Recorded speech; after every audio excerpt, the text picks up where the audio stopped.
We're here with Brian D'Agostine, aka Dag, and he's here to show us a little bit of his downtown Portland micro build, which is very, very cool. So what can you tell us about this? Well, I started, I don't even remember, 12 years ago maybe, just from a figment of an idea.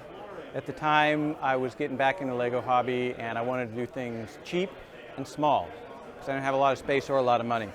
So I started out building the building I worked in downtown at the time, the old SOB, State Office Building, and had been converted and improved. So I built that building at what I figured was a reasonable scale, and then it just kept rolling. One of the things I like most about this build is the fact that all of the streets have a little bit of slope between each intersection, just like they do naturally. So as you saw, the buildings are all modular, they all pop out and got their spaces to go into so that I could build the streets independent of the buildings. So one of the things I wonder about is, are all these color accurate to what the real buildings are, or did you use artistic license? I am a super purist. So when it comes to representing the real world, I'm also going to try to get it as close to real life as possible. Obviously, the Lego palette is more digital than analog, and especially between white and tan, there's a lot of variation in building colors downtown. So. Yep. A lot of times, do I do it white? Do I do it tan? I wish there was like an ivory that was halfway in between. I'd be using that a lot more. But as close as I can,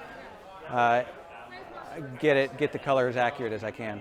I asked that because there's a lot of different colors here, and it actually really looks great. And I didn't know how. And this, for example, I knew was accurate real world building. Right. And I imagine in real life there's a lot of fading that's gone on over time, or that the colors don't pop quite as much. But also in real life, you're down on the ground where you're going to see a lot of gray and tan and white. You don't often see the colorful roofs that some of these have. You'll see some brickwork here and there as well as the stone and concrete, but that's mostly what it's like from the ground. Yeah, this is great because it's like an aerial view, like you were in a plane. Right. Speaking of which, what kind of things did you do to develop reference for this as you were building? So I worked downtown in this building for several years, and lunch breaks I'd hit the streets and walk all over, just getting a good ground view of it. After I stopped working downtown, then I had Google Street View that I could use. I use aerial photography. When I can find bird's eye, I'll use that as well so that I can get a little more context. And there's also a website called emporis.com, which catalogs every building in the world. Oh, wow. From biggest, not every single house, but most skyscrapers, they have cataloged. So I'll use that a lot of times for height reference and see what color they ascribe to the building, if that helps me go white or tan instead. Nice. So is this done, or are you doing more with it? Oh gosh, no. I've got here 7 base plates, and probably when it's all said and done, I'm going to have about 30 or 40, I think. For those who know the reference, Burnside Street is the north. The river, which I've just finally caught over here, will be on the east. And then the I-405 freeway runs around the south and the west side of downtown. So that's going to be my context, more or less. It should fit about on a 4x7 sheet of plywood when it's all said and done. Are you going to actually build the freeway as well? I'm going to try. Oh, wow. That's going to take a lot of parts. It will. That's why I haven't even touched it yet. Do you have any particular buildings in here that are your favorites? If they're my favorites, they're probably because they were really difficult to figure out and I found really fun solutions to them.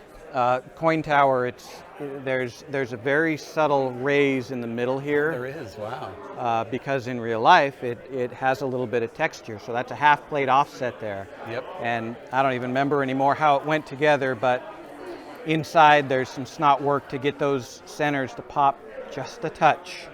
And sometimes there's buildings I can't even build because the colors and parts that are available just won't do it. That's the other thing. Being purist that I am, I'm not going to cut or paint anything. Yep. So a lot of people ask, what about Big Pink? That's the US Bank Tower. It's very tall. It's very pink, especially in the sunlight. And I think just a couple of years ago, pieces finally came out that I can do something with. Haven't had a chance to deal with them yet. Oh, that'll be fun. Others too that have detail, I really enjoy too. This car park, the garage right here, not only did I throw cars in there, but is this the one? If you look One of these parking garages, if you look behind the glass, I've actually put colored plates in there to represent the storefronts that are there. Oh, nice. So there's a McDonald's that I've got a yellow and a red plate behind there. So it's not obvious at first, but when you look through the window, you can see the yellow and red.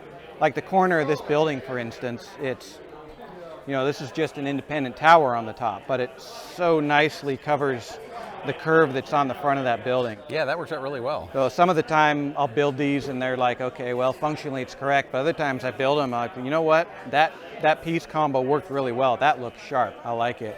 I don't know, I've got at least a dozen favorites throughout here if I sat and thought about it. I always like water features, and I like the fact that you got to, is that a rooftop pool, I assume? Or? I don't know, I don't think so. That might be a skylight down below. If you want to see a water feature, the Keller fountain over here. Oh, wow. Very fragile, but it's got a couple of the different waterfalls that come down and the pool at the bottom, and I learned a while ago you don't have to attach every piece.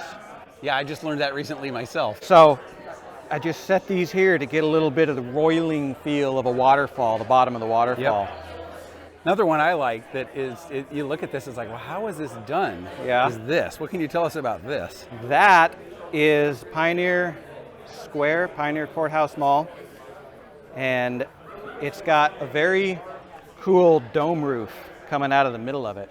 But Lego doesn't really make any pieces like this, and I was trying to find you know, slopes that I could stack all in together, and I passed over this piece several times, but I finally ended up using a roof. Oh, wow. To Belleville, I think.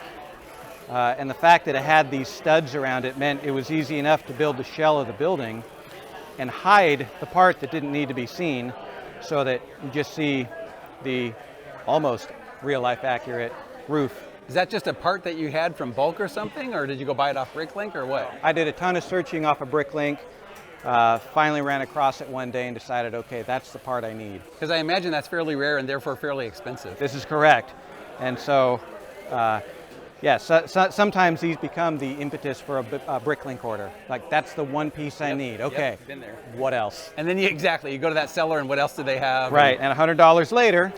Yep, that's pretty much what it is. You got an order. Cool, well, this is really neat. I'm excited to see Thank where you. it goes in the future, and thanks a lot for sharing it with us. Oh, my pleasure.